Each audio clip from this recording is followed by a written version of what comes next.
woke up feeling very groggy again today, and I think what I realised is that I wake up feeling this way because I know that I need to rebandage my wound, and every time I do that, I kind of like hype my mentality up, and I like get myself in a shock. like it's shock first thing in the morning, having to put let me see this way. There you go. Yeah, is that better? Not really.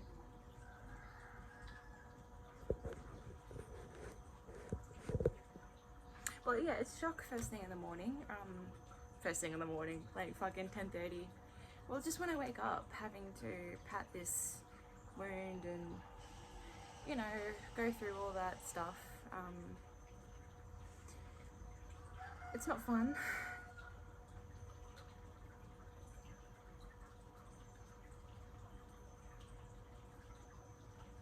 Yeah, so I was like, yeah, no, it's like, it's a very stressful way to wake up.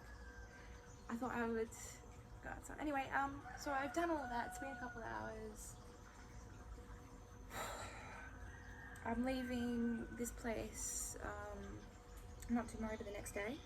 I still haven't gone to Monkey Forest, so I have to do that tomorrow. And I know I'm going to feel better about doing it tomorrow as well, because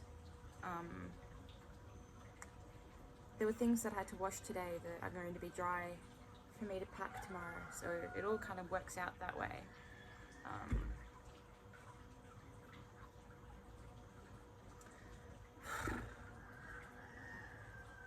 Been feeling okay. Much better this morning. Oh, yeah, I feel better today, in general. I had to talk with Angie, and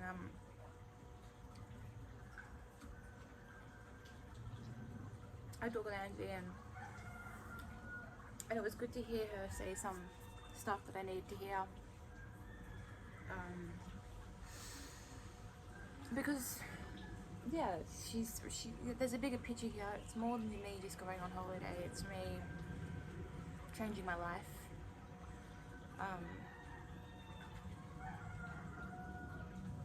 And I need to be gentle on myself. And if for a couple days, maybe 3 days, I haven't done anything out of 2 weeks, and I think that's fucking good. Hello, butterfly. Hello.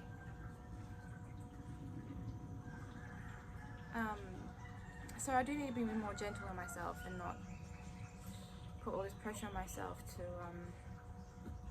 go out and do this and do that. And I think one big thing is, going shopping for souvenirs for my friends and things, and I bought a few little knickknacks, but not enough. I feel like I haven't bought enough for them, and that's stressing me out. But it's just one of those things that they're my friends, and I know that they're gonna love me regardless. It's not like they love me for the souvenirs that I get or buy. It's just got nothing to do with it. So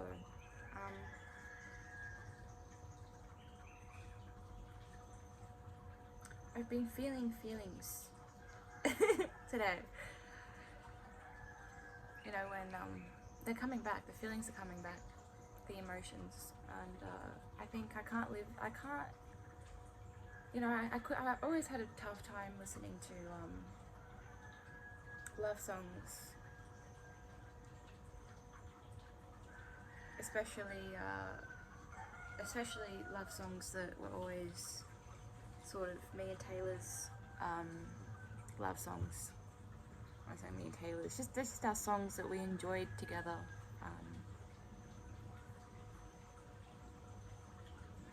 And I was playing playlists, and some of them came up, and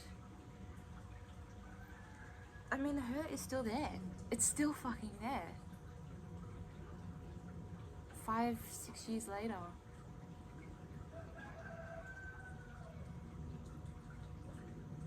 And we knew when we broke up, we knew we would never stop loving each other. I did think, I did think it would be easier than this. And for him, he's moved on completely, and I don't blame him for that.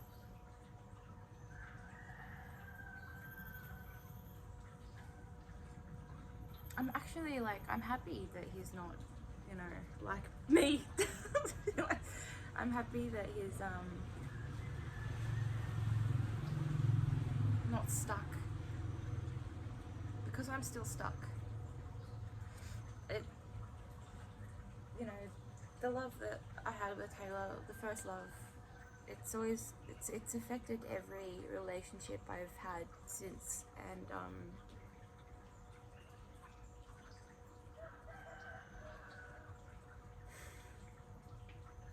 not always in the best way, because it's just, I don't know, it's just, there are things that I miss really bad. There are things that I really, really miss that I took for granted,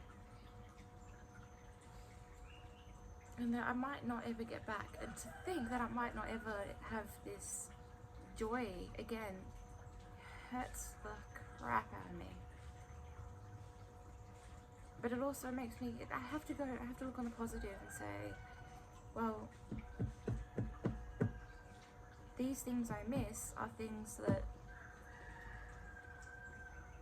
I want in a relationship. And it's just these, I miss, what I took for granted a lot was his guitar. I was so jealous of the guitar. Sometimes I loved it. Most of the time I loved it most of the time, but sometimes I would be like, hold me, you know, he would hold the guitar, and I'd be like, no, I want to be the guitar.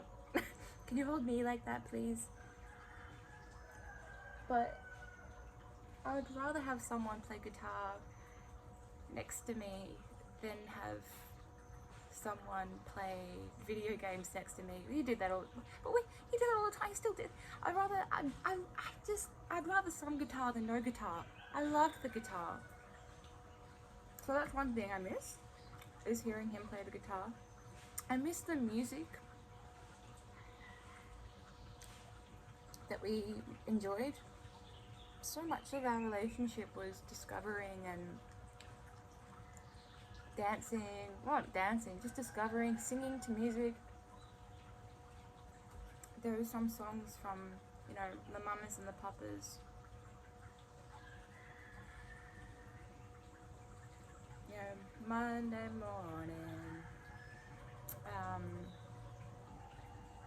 There's this one song that I have a video of him sort of singing, talking. Oh god, here we go. Singing, talking. And it's a Beatles song. I forget what it is, but it's a low. It's not a high boppy one. It's a low, calm one.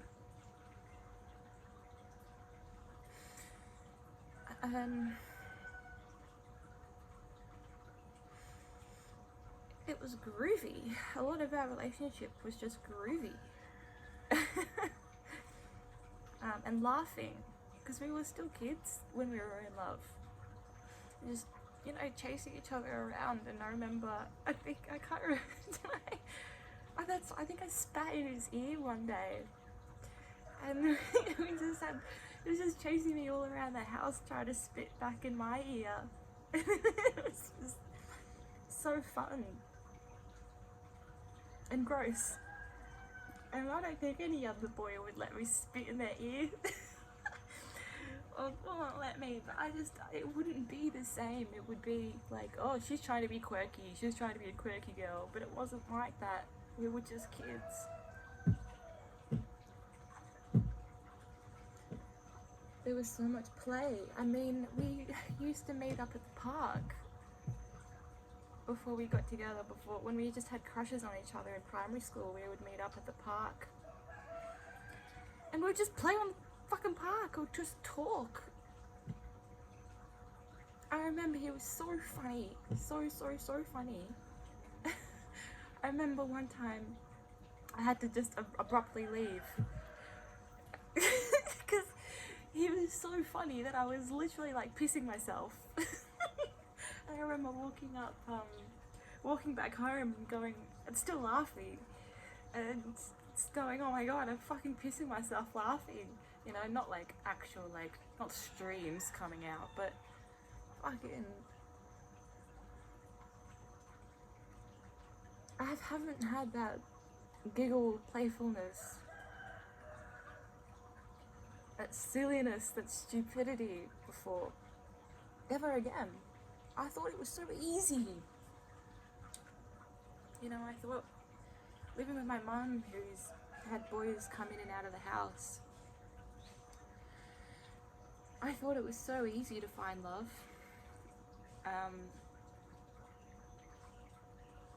And I was so wrong. It's easy to find sex.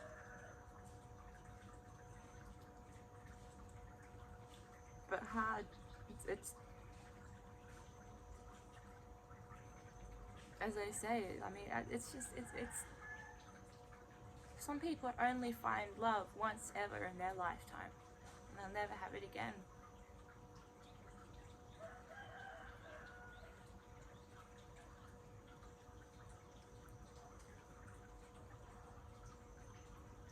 I know I'll have love again, because I know there's more than one soulmate out there for me, out there for everyone.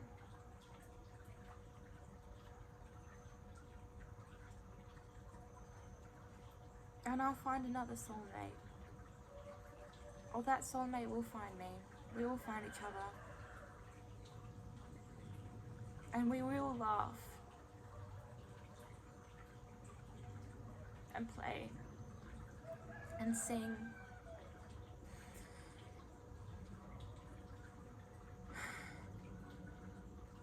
and hopefully have a fucking baby. Because I was talking to my mum about it, and my mum beautifully reminded me that my body is past its prime to have a baby, past its prime, and it only declines from here. Thanks. Turning 26 soon, and I'm already getting that. Bitch is getting old.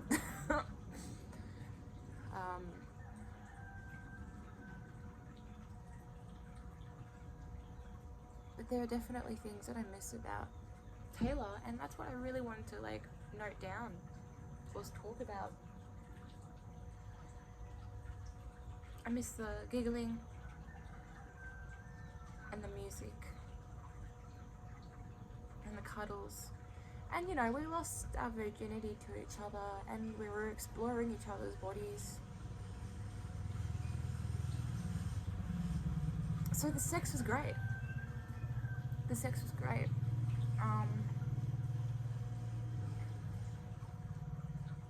I remember sucking his dick on the side of, I don't know, Murray River. Is it Murray River? The one in the big one in New South Wales, I think. We were at Confess at the time. I remember when we were younger, I can't remember, maybe 15, and we were at Confess and we found some LSD, and we were really happy about it. We were on this fucking mission, and we're on this mission, and we're walking around the market, you know, scoping out, who do we think is looking like a tripper? And I remember seeing this girl just sort of like looking at her hand, like, and I was like, yeah, let's go talk to her. And so I asked, and she pointed, and we found some LSD. I remember being so happy about it, and he said, we were going back to camp, and he goes, you want to run? And I was like, yeah. And so we just ran back to camp, and it's just this pure fucking joy of being in love, being in a new place with music and joy and psychedelics, and being young. And And fucking hell, I am so stuck. I wish I could move on.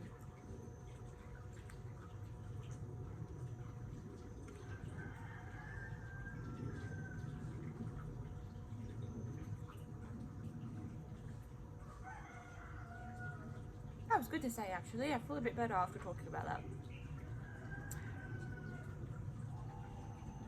That was good to say.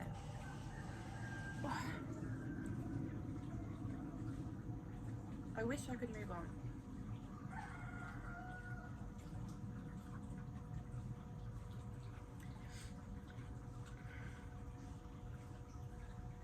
It breaks my heart that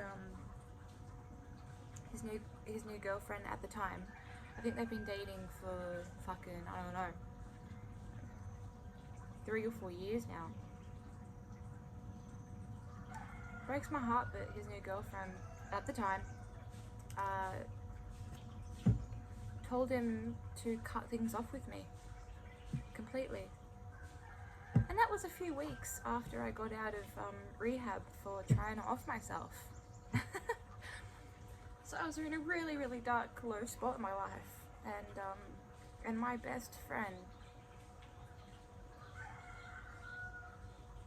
chose someone else to prioritize, and that's okay. You know, he had to grow. He had to grow. He has.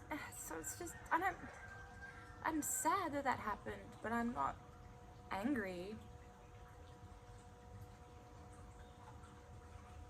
I kind of am, because I never would have done that to him.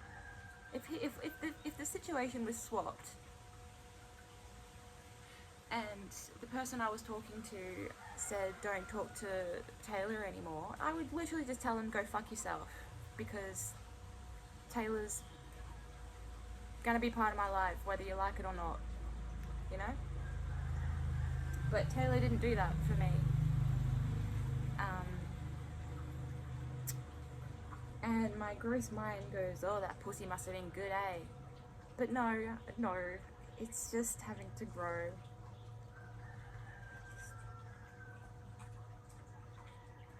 And I mean, in the end, I was an asshole. I wasn't perfect. I was an asshole. I mean, there were things I really regret. When he was still in love with me,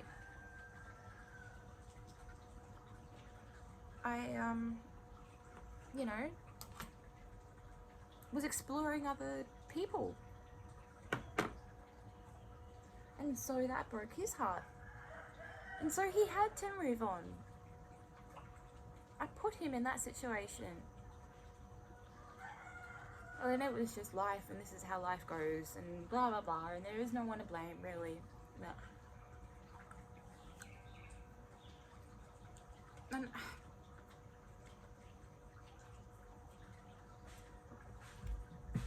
And you can't marry the first person you ever get with, so otherwise, you know, you're always going to be wondering. So it had to happen. It was inevitable. I love saying the word inevitable. Inevitable. It was inevitable. It had to happen. But yeah. God, it feels good to talk. Yep. Alright. Who needs a therapist when you've got a camera?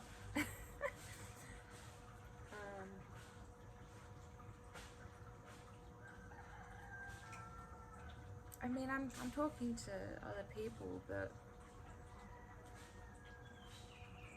I'm always going to be looking for that thing. Always going to be looking for that one thing that gets me obsessed. You know, Trey, unfortunately, was the wrong person for me to just be obsessed about.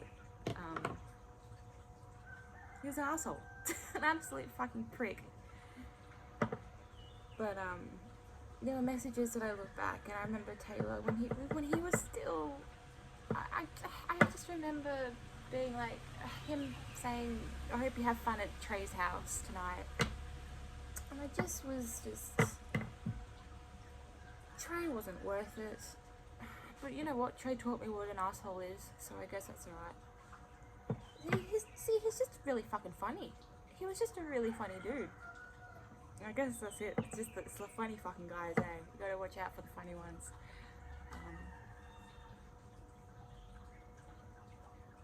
Trey spent most of his 20s in prison. I don't know why I laughed.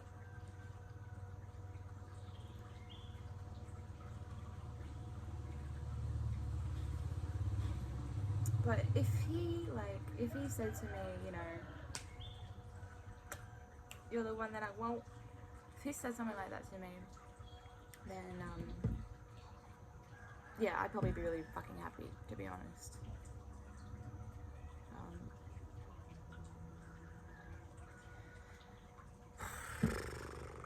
But he never treated me like that. He always treated me like a second option. You know, he was a bit of he's an actual fuckboy, and he doesn't even deserve it, because he's a short cunt. Anyway. Yes. Reflecting.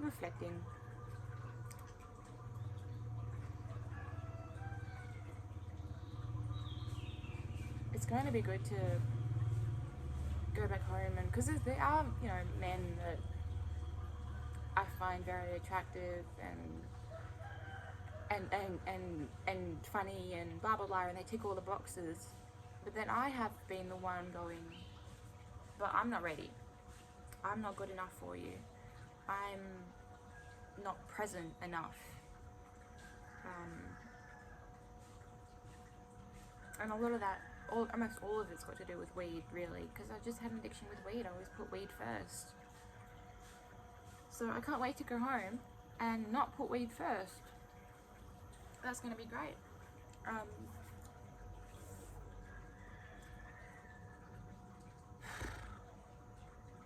What a relaxing day.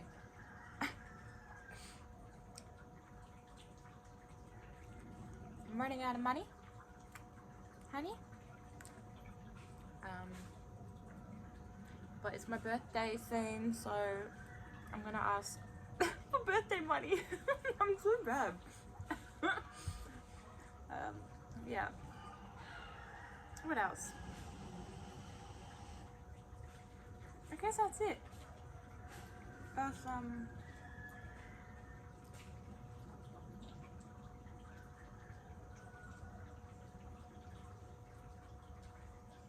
I brought books with me, and there's this book called something about like The Secret Life of You.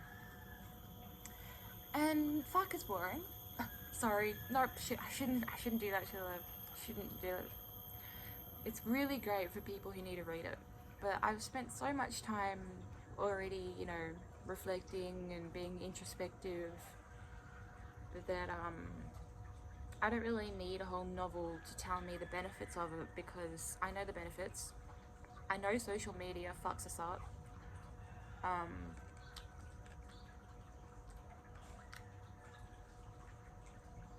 Yeah. That's it for now.